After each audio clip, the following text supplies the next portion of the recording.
Ganyan po siya sa tubig, sa starting. Di ba nakaupo po tayo dyan. Doon po sa baba, nakaupo rin po tayo. Pero yung position natin, nakaganyan po tayo. Di po. Kaya yung rope natin, dapat po naka-extend lang. Naka-armsort lang. Huwag lang natin siyang hilahin. Huwag natin siyang ilalapit sa ganito, mamo. Sir, ganyan. Huwag natin ilalapit na ganyan. Di po. Dapat palaging naka-extend lang po. Ano po ang dominant natin? Kaliwa o kanan? Right. Ikaw, sir?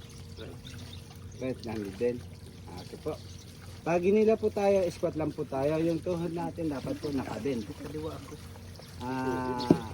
Okay po. Okay po. Dapat po yung braso natin nakaganyan, naka-toes up, squat lang po tayo.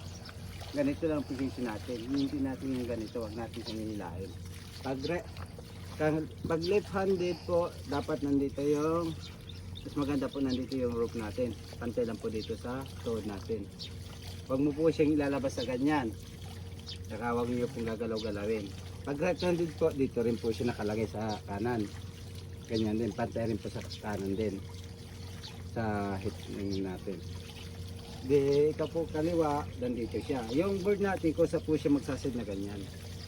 Kung anong position po natin sa starting, ganun lang po. Wala po tayong gagalawin. Pero yung katawan natin, sabay po. Forward agad tayo.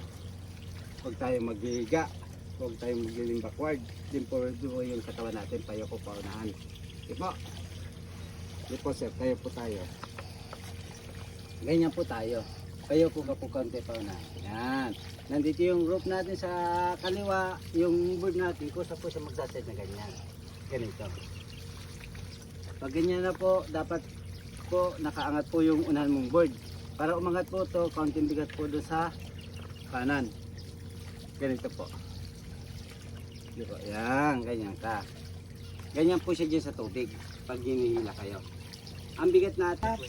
Toss up. Pwede po mabagal. Toss up. Yan, kasi yung isa pa po. Toss up pa po. Yan. Pwede po mabagal. Yan. Dito mo na po siya. Pag hinihila, huwag po rin sa bulit. Nakabin po lahat po yung miss natin. Ibin mo po yung pag-miss mo. Toss up. Bigatan mo yung Kuya, face mo. pwede Yan. po mabagal. Yan, ganyan. Pag hinihila tayo, spot lang nga. Ganyan lang. Huwag mo siyang hihilahin na ganito. Dapat ganyan lang. Trabaho din. Assistant photographer. Ah!